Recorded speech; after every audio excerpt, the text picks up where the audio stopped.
안녕하세요. 김호준입니다.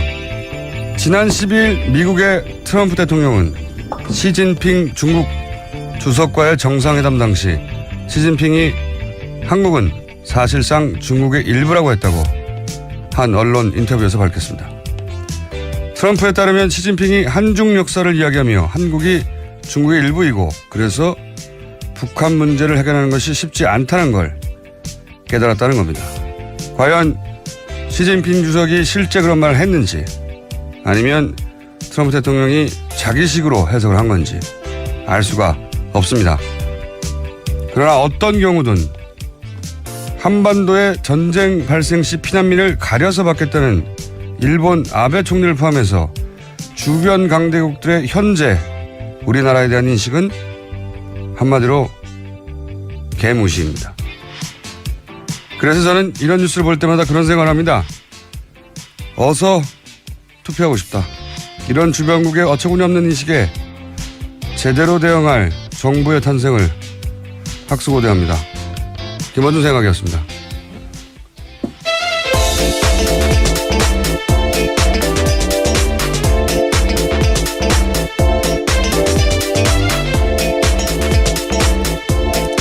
시사인의 김은지입니다. 자, 오늘도 어제 후보들의 일단 기본적인 행보 그리고 각 캠프에서 불거진 문제나 혹은 후보에서 불거진 문제 또는 공방 이렇게 한번 쭉 짚어보겠습니다. 자, 먼저 1번부터 해볼까요? 네, 문재인 후보 어제 강원도 갔습니다. 거기서 선거 때만 되면 색깔론 안보 장사가 좌판을 까는데 지긋지긋하다 이렇게 이야기하면서요. 이제 가짜 안보를 진짜 안보로 바꾸는 정권 교체를 해야 한다. 군대 안 갔다 온 사람들이 특전사 출신인 제 앞에서 안보 얘기 꺼내지 말아야 한다. 이렇게 외쳤습니다. 주적 논란이 이제 토론회 이후에 프레임으로 쭉 공세가 이어졌기 때문에 이런 발언을 보고 있는 것 같네요. 자, 저희가 준비한 컷이 있습니다. 국회의원이 10,000명도 안 되는 급조된 당이 이 위기 상황 속에서 국정을 감당할 수 있겠습니까? 연정을 하든 협치를 하든 몸통이 못 되고 꼬리밖에 더 하겠습니까? 저희가 준비한 컷은 문재인 후보가 이제 국민의당을 작다고 공격하는. 예, 연이어서 그런 공격을 한 겁니다. 그러니까 이제 국민의당 안철수 후보와 양강구도 뭐 토론회 이후에는 또 어떻게 지지율이 변화될지 모르겠습니다만 양강구도라고 하는데 양 당에 비교를 해보자면 우리가 훨씬 든든하다 뭐 이런 주장 자기 강점을 주장하는 내용이네요. 자 2번 후보는 네, 홍준표 후보는요. 어제 한국의 3대 적폐 세력은 종북 세력, 민노총, 정교조다 이렇게 주장을 하면서 정치권에서 이 3대 세력 말하는 건 금기 사항이었지만 나는 이들과 붙어서 싸웠다 라면서 좌파 대항마 이미지 강조했습니다. 언제 금기였나요? 종북, 민노총, 정교조를 공격하는 계속 게? 이야기가 나오고 있는 것 같은데 예. 또 게다가 문재인 후보와 안철수 후보 모두에게 각을 세웠습니다. 문재인 후보에게는 좌파 운동권의 거두가 대통령 되려고 한다 이렇게 공격했고요. 안철수 후보에게는 포스터를 보면 국민의당 이름이 없다. 왜 없겠냐. 거기는 박지원 당이기 때문이다. 이렇게 이야기한 겁니다. 네, 이분은 프레임을 한번 정하면은 계속 그 지점만 공격하는 애초에 원래 그런 스타일인데. 자, 저희가 준비한 컷 한번 들어보겠습니다. 어제 내가 물어보니까 합성사진이래요. 그거는 전문가들이 한 거라 잘 모르겠다. 그래서 내가 토론 마치고 집에 돌아가면서 목은 안철수가 맞는데 몸통은 박지원인가? 네, 홍준표 후보 식의 네거티브죠. 자, 이런 이야기가 현장에서 화제가 됐다고 하는 거고요. 유세 현장에서. 자, 3번 후보는요? 네, 안철수 후보는 어제 방송 기자 토론회에 갔습니다. 거기서 주적 논쟁에 가세했습니다. 이미 국방백서에 북한은 주적이라고 명시돼 있다면서 지금은 남북 대치 국면이다. 이런 상황에서 북한은 주적이다. 이렇게 밝혔습니다. 알겠습니다. 안철수 후보가 이 주적 논쟁에 뛰어들었네요. 자, 이게 안철수 후보에게 유리하게 작용할지. 자, 우선 컷을 들어보겠습니다. 이미 국방백서에 주적으로 명시되어 있습니다. 그리고 지금 남북 대치 국면 아니겠습니까? 이런 상황에서 북한은 주적입니다. 자, 이 주적 프레임. 근데 우선 바로 잡아야 될 게 있는데 현재 국방백서에 주적이라는 표현은 없습니다. 네, 그건 중요하지 않아요. 예. 물론 사실관계를 따지고 또 언론들도 팩트체크를 했고 그래서 예. 이미 2004년 이후로는 주적이라는 표현이 사라졌다고 하는 사실관계가 언론을 통해서 보도됐지만 그건 중요한 게 아니죠. 주적이. 정확하게 말을 해야죠. 그래도. 근데 중요한 거는 예. 이게 자기 표에 도움이 되느냐 안 되느냐. 네. 정확하게 주적이라는 표현 자체는 빠졌지만 적이라고 이제 북한 군과 북한 정권이 우리의 적이다. 그렇죠. 북한이 주적이 아니라 구체적으로 적시해서 사실 이 논쟁은 벌써 10년 전에 한번 지나갔어요. 오래된 논쟁인데 그리고 그게 그래서 정리가 됐지만 누가 안보의 적자인가 하는 이미지를 놓고 지금 싸우고 있는 거죠. 예. 1번 보수 후보와 2번 보수 후보와 그리고 보수의 표심이 필요한 중도 후보가 같은 선상에 쓴 건데 저는 이게 안철수 후보에게 유리할지는 자, 그건 이따 좀 따져보고요. 4번 후보는요? 네, 유승민 후보는 어제 후보 확정 이후 처음으로 호남 갔습니다. 그래서 박근혜가 싫다고 문재인 찍는다라는 이야기도 있고 문재인이 싫어서 안철수 찍는다라는 이야기도 있지만 소중한 한 표를 누가 싫어서 찍어야 되겠냐라고 이야기하면서 인물 보고 유승민 찍어달라 이렇게 인물론을 강조했습니다. 자, 또 컷을 들어보겠습니다. 박근혜가 싫어서 문재인을 찍는다고 합니다. 문재인이 싫어서 안철수를 찍는다고 합니다. 여러분의 소중한 한 표 한 표가 누가 싫어서 찍어서야 되겠습니까? 여러분의 소중한 한 표를 유승민이 좋아서 찍어주시기 바랍니다. 예, 말은 맞는 말이죠, 이게. 말은 맞는데 이제 유권자들의 사표 심리를 넘어설 정도의 호소력이 있는지 본인이 이제 만들어내야 되는 것이고. 4번, 5번 후보는 비슷한 고민이 이제 각자 있는 거죠. 유사한 고민이. 자, 그 심상정 후보도 유세를 했을 텐데 어제 심상정 후보가 화제가 됐던 건 뭐죠? 네, 심 후보도 사표 심리에 관련된 이야기 했습니다. 될 사람 밀어주자며 대세에 휩쓸린 표가 바로 사표다. 그렇게 투표해서 지금까지 대한민국과 우리 삶이 얼마나 바뀌었냐면서 대한민국 개혁 열쇠 퀴지고 있는 자신에게 표를 달라 이렇게 이야기했습니다.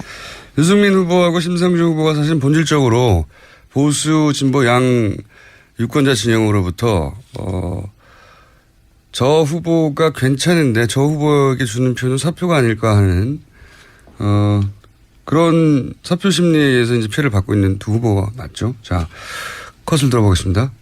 될 사람 밀어주자 해서 찍어준 홍준표 어떻게 됐습니까, 여러분? 될 사람 밀어주자 해서 찍어준 박근혜 지금 어디가 있습니까, 여러분? 심상정은 대한민국의 개혁의 키를 쥐고 있습니다, 여러분. 심상정에게 주는 한 표 한 표는 대한민국을 바꾸는 표가 될 것입니다. 자, 똑같은 호소네요. 결국은 유승민 후보의 호소도 나를 찍어라. 그런 사표 심리, 사표 걱정하지 말고. 심상정 후보도 마찬가지고요.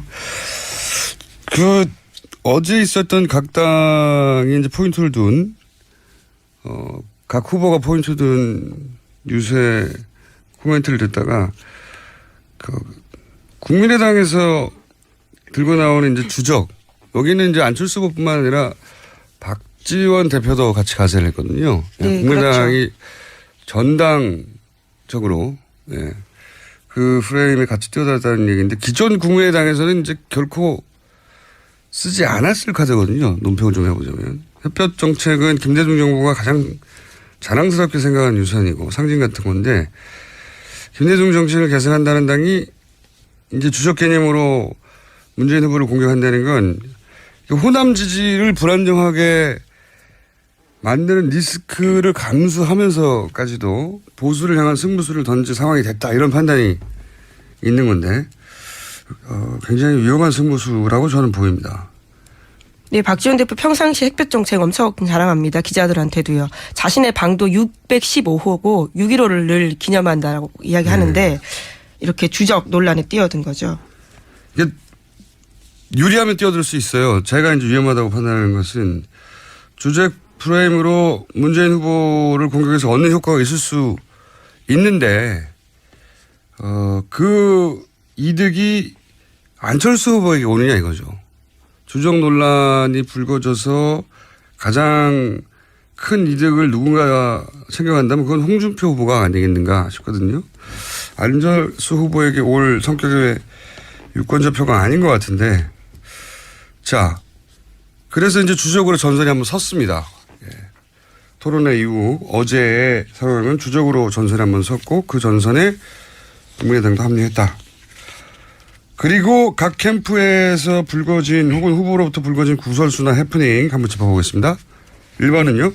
네, 국민의당이 어제 한 문건 공개했습니다. 민주당 선대위에서 국민의당 안철수 후보를 소셜미디어 등을 통해서 네거티브하자 했다라는 내용인데 대외비라고 표시되어 있고 안철수 검증 의혹을 지속적으로 제기하고 바닥 민심까지 설파되도록 주력하라 이렇게 나와 있습니다. 여기에 대해서 박지원 대표가 적폐 중에 적폐, 시발단 부활 아니냐 이렇게 공격했고요. 문재인 후보 쪽에서는 공식 문건 아니라면서 선대위와는 선을 그었습니다. 뭐 각자 할 바를 했네요. 예. 이런 문서가 나왔다면 공격을 하는 게 맞고요. 그리고 문재인 그 후보 측에서는 공식이 아니라고 대응하는 방법밖에 뭐가 있습니까? 실제 문서가 있는데. 근데 이제 이런 문서들은 사실 각 정당이 아주 많은데 이게 공개됐다는 게 문제죠. 예. 그런 갑철수라고 공격하라 한마디로. 네, 깨끗한 줄 알았는데 알고 보니 갑철수다. 이런 문구가 쓰여 있다고 합니다. 그렇게 공격 포인트를 문서로 정리했는데 그것을 국민의당이 입수했고 그래서 이것이 사실상 적폐다. 적폐 맞죠. 그 자체로는. 근데 이 각 당의 전략은 대부분 이런 식으로 적혀서 만들어지긴 합니다만. 자, 이게 국민의당에서 1번을 향해서 1번이 이제 수세에 몰리는 해프닝이었고요. 이슈였고요. 2번 후보는 어떤 게 문제가 됐습니까? 홍준표 후보가 대학생 시절인 1977년 친구들과 약물을 사용한 성범죄를 모의했다는 내용을 적은 책이 다시 화제가 되고 있습니다. 홍 후보가 지난 2005년에 발간한 자전적 에세이에 꿈꾸는 로맨티스트 한 대목인데 대지 흥분제 이야기가 나오고 있습니다. 여기에 대해서 홍준표 후보 쪽은 특별한 입장을 어제 밝히진 않았는데 다만 글 말미에 장난삼아 한 일이지만 그것이 얼마나 큰 잘못인지 검사가 된 이후에 비로소 알았다 이렇게 쓰여 있습니다. 12년 전에 어릴 때 이런 적이 있는데 나중에 반성했다 이런 내용이네요. 네, 전서전에. 이 사안으로 홍 후보가 이제 그 여성 표심을 계속 잃는 해프닝이 이어지는데 이 소위 난국은 어떻게 돌파할까요? 예, 설거지는 어떻게 귀엽게 돌파했는데 자세히 읽어보면 좀 경악할 만한 내용입니다. 그러니까요. 본인은 그런 해프닝이 이제 과거에 있었는데 내가 그걸 잘못했다는 걸 깨달았다고 어린 시절 이야기를 한 건데 지금 이제 대권 후보가 됐으니까요. 사실 다른 나라에서도 대선 후보가 되면 뭐 중고등학교 때 쓴 글도 꺼집어내요. 대학교 쓴 어떤 기구한 작은 글 끄집어내고. 근데 이게 2005년에 발간된 에세이이기 때문에 이걸 가지고 문제 삼는 거에 대해서 뭐라고 하기 힘들고 뭐라고 이 상황을 돌파할지 지금 당장은 생각이 안 날 것 같은데요. 예. 홍 후보의 지지율을 근본적으로 흔들 것 같지는 않지만 예, 토론회에서 굉장히 난감한 질문이 나오겠네요. 자, 다음은요. 네, 박범계 더불어민주당 의원이 어제 안철수 후보를 겨냥해서 안랩의 신주 인수권 부사채 발행은 삼성 SDS의 신주 인수권 부사채 발행과 구조가 유사한 저가 발행이 분명하다 이렇게 다시 한번 주장했습니다. 아하, 안랩 BW 사안을 다시 한번 더불어민주당에서는 안 후보를 향해서 문제 제기를 했네요. 핵심이 뭔가 이미 한번 나왔던 이야기인데. 네, 그렇죠. 그 선대위 쪽에서도요. 이미 2010년에 강용석 전 의원이 고발했고 위법성 없도 공소시효 지났다 이렇게 판단받았다라는 건데요. 박범계 의원 쪽에서는 그게 아니라고 주장하고 있습니다. 자신이 당시에 조사에 관여한 검찰 관계자에게 확인했는데 그에 따르면 공소시효가 만료됐기 때문에 판단하지 않은 것이지 위법성 여부는 조사하지 않았기 때문에 이 부분이 문제가 되고 있다라고 주장하고 있는 거죠. 그때 법적 판단을 받은 게 아니라 공소시효가 지나서 법적 판단을 받지 않았는데 법적으로 문제다. 예, 그렇죠. 애초에 이 공세는 사실 법은 문제가 없는데 도덕적으로 도의적인 차원에서 그러면 안 되는 거 아니냐라는 정도인데 그게 아니라 법도 문제다. 네, 당시에 실체적 판단하지 않았다라면서 이것도 따져봐야 된다라고 주장하고 있는 거죠. 굉장히 어려운 사안이라 이게 실효성을 거둘지는 모르겠네요. 예. 여간 안내 BW 문제가 도의적 문제를 넘어 법적인 문제이기도 하다 하는 공세가 민주당에서 있었고요. 자, 바른정당에서 유승민 후보를 괴롭히는 건 또 뭐가 있습니까? 네, 23일에 의원총회 열고 유승민 대선 후보의 거취에 대해서 논의하겠다라고 밝혔습니다. 어제 15명 내외 의원들이 의원총회 소집 요구서 냈고 그래서 오는 일요일 저녁에 의원총회 열린다고 하는데 유승민 후보 진로와 관련해서 사퇴 문제 논의하겠다라는 겁니다. 야, 후보 사퇴를 절대 할 것 같지는 않고요. 그건 명분도 없는 일이고 이게 보수판 후 단협이거든요, 사실. 예. 그런데 단일화 예를 들면 홍준표 아무래도 자유한국당 후보와의 단일화 방식에 대한 논의가 이때 있을 수 있겠죠. 사실은 이때 시작하지 않으면 29일에 인쇄가 되니까. 네, 들어가니까. 표가 인쇄가 되죠. 그러면 인쇄된 다음에는 사퇴를 해도 그 효과가 반감된다는 건 이미 여러 선거를 통해서 입증됐기 때문에 단일화 얘기가 막판에 보수 진영에서 이슈가 되지 않겠는가. 안 할 공산이 크지만. 예, 당 내에서 흔들고 있기 때문에 유승민 후보 입장에서도 굉장히 곤란할 것 같습니다. 왜냐하면 이제 그 의원들 입장에서는 1년 후에 지방선거가 있는데 그 지방선거에 시의원들이 나가서 당선이 돼야 되는데 시의원들이 당선될 것 같지 않으면 하부 조직이 무너져요. 국회의원은 아직도 3년이 남았지만 자기 하부 조직이 사라지거든요. 그 하부 조직이 바른정당의 간판으로는 당선이 안 될 것 같으면 자유한국당으로 가버리는 겁니다. 원래 자유한국당 소속이었으니까 다들. 그렇게 옮기는 순간 그 지역에서 국회의원 하나가 달랑 남고 하부 조직이 사라지니까 이런 현실적인 고민을 하게 될 수밖에 없는 거죠. 마침 대선 끝나고 나서 바로 지선이기 때문에 과연 어떤 결론이 날지. 하여튼 바른정당은 무슨 설화가 있는 게 아니라 네, 당내 흔들림이. 후보 자체에 대한 지금 지지율이 워낙 문제가 되다 보니까. 자, 어제 정의당도 토론 후에 후폭풍이 있었어요. 네. 네.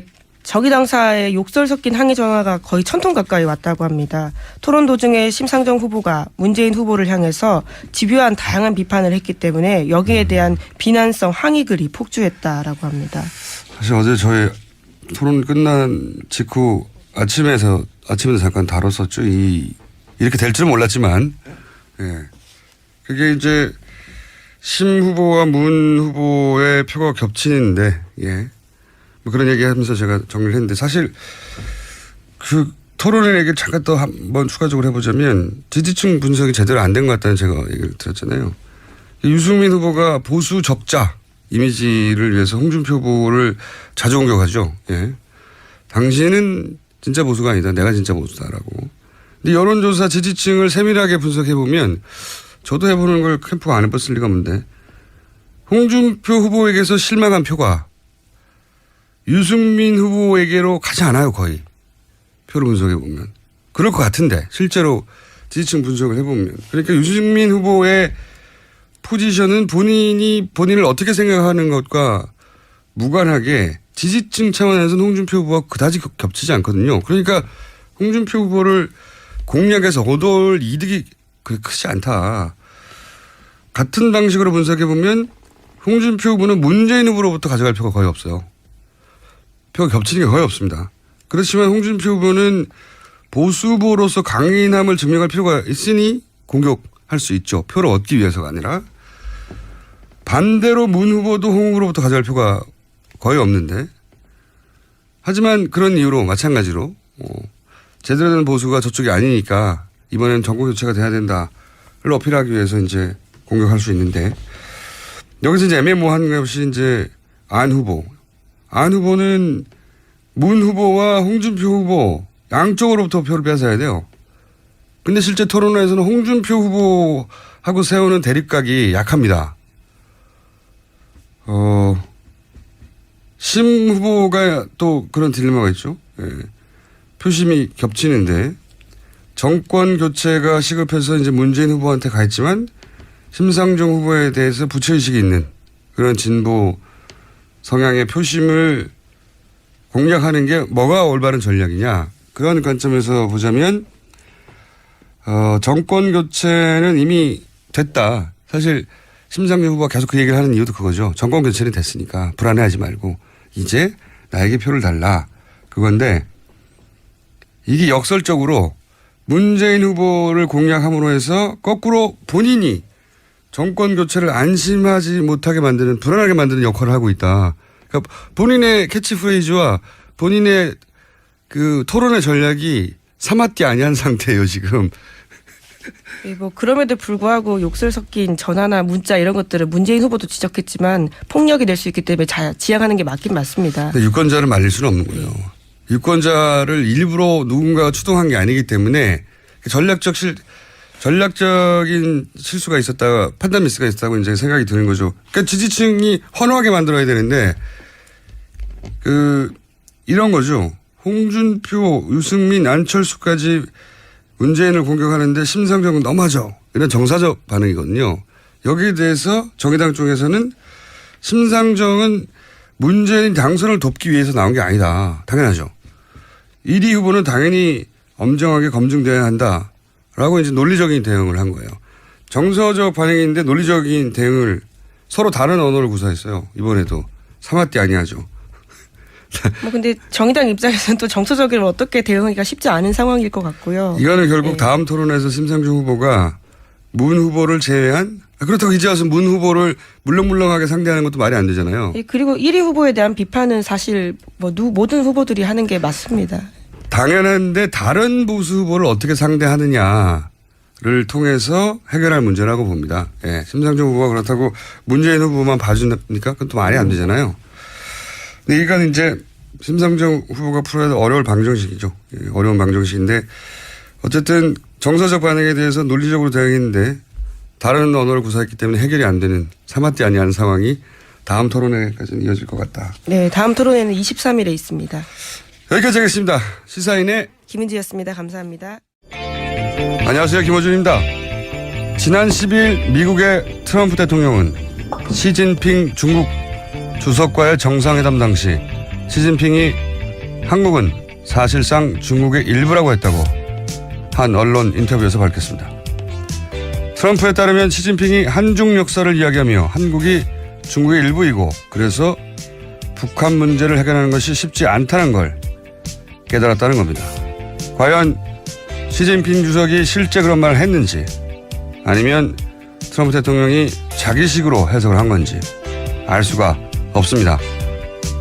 그러나 어떤 경우든 한반도의 전쟁 발생 시 피난민을 가려서 받겠다는 일본 아베 총리를 포함해서 주변 강대국들의 현재 우리나라에 대한 인식은 한마디로 개무시입니다. 그래서 저는 이런 뉴스를 볼 때마다 그런 생각을 합니다.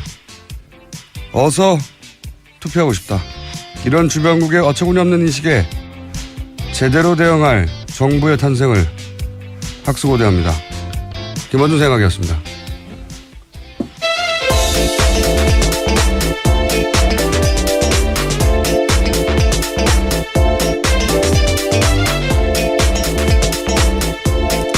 시사인의 김은지입니다. 자, 오늘도 어제 후보들의 일단 기본적인 행보 그리고 각 캠프에서 중도 후보가 같은 선상에 쓴 건데 저는 이게 안철수 후보에게 유리할지는 자, 그건 이따 좀 따져보고요. 4번 후보는요. 네, 유승민 후보는 어제 후보 확정 이후 처음으로 호남 갔습니다. 그래서 박근혜가 싫다고 문재인 찍는다라는 이야기도 있고 문재인이 싫어서 안철수 찍는다라는 이야기도 있지만 소중한 한 표를 누가 싫어서 찍어야 되겠냐라고 이야기하면서 인물 보고 유승민 찍어달라 이렇게 인물론을 강조했습니다. 자, 또 컷을 들어보겠습니다. 박근혜가 싫어서 문재인을 찍는다고 합니다. 문재인이 싫어서 안철수를 찍는다고 합니다.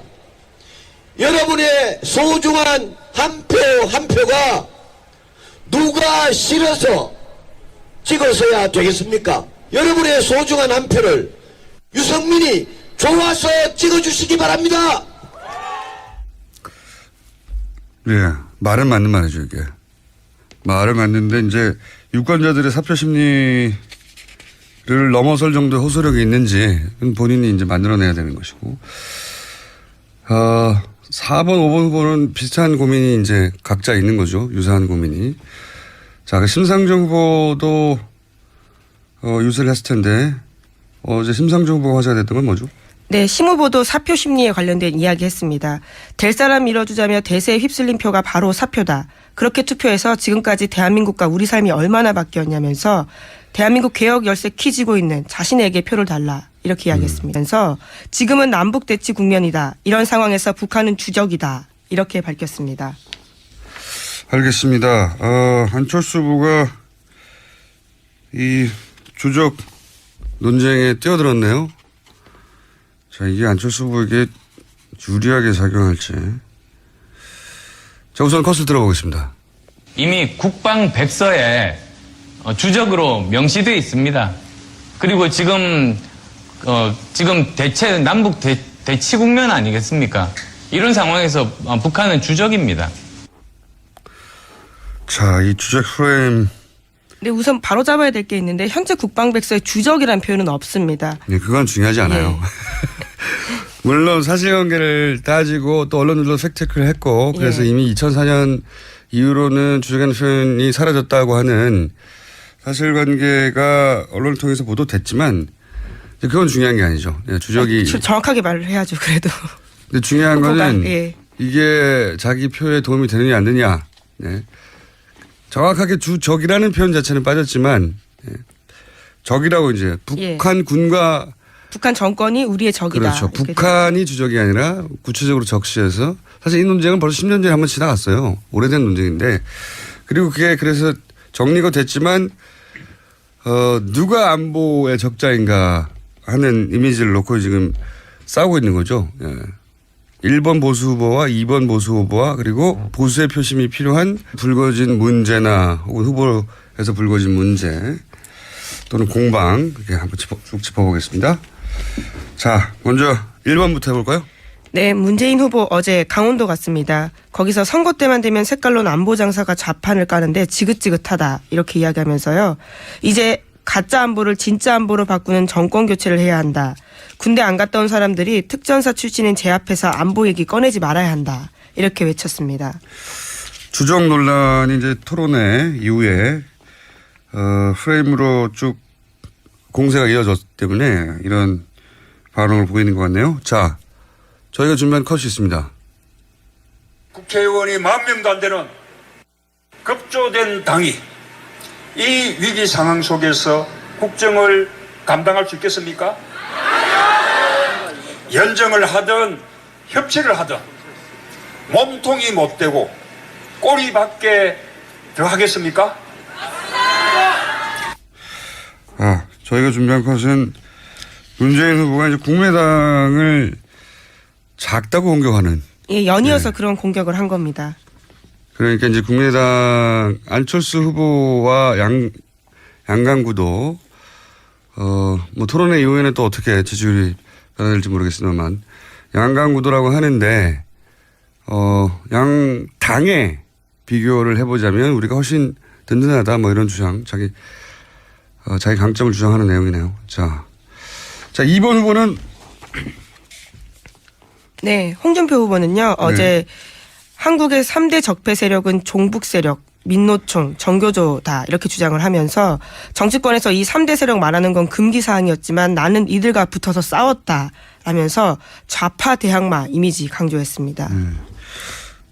언제 금기였나요? 중국 민노총 정교조를 공격하는 계속 게? 이야기가 나오고 있는 것 같은데 예. 또 게다가 문재인 후보와 안철수 후보 모두에게 각을 세웠습니다. 문재인 후보에게는 좌파 운동권의 거두가 대통령 되려고 한다 이렇게 공격했고요. 안철수 후보에게는 포스터를 보면 국민의당 이름이 없다. 왜 없겠냐. 거기는 박지원 당이기 때문이다. 이렇게 이야기한 겁니다. 예, 이분은 프레임을 한번 정하면은 계속 그 지점만 공격하는 애초에 원래 그런 스타일인데. 자, 저희가 준비한 컷 한번 들어보겠습니다. 어제 내가 물어보니까 합성사진이래요. 그거는 전문가들이 한 거라 잘 모르겠다. 그래서 내가 토론 마치고 집에 돌아가면서 목은 안철수가 맞는데 몸통은 박지원인가? 네, 홍준표 후보 식의 네거티브죠. 자, 이런 이야기가 현장에서 화제가 됐다고 하는 거고요. 유세 현장에서. 자, 3번 후보는요? 네, 안철수 후보는 어제 방송 기자 토론회에 갔습니다. 거기서 주적 논쟁에 가세했습니다. 이미 국방백서에 북한은 주적이라고 명시돼 있다면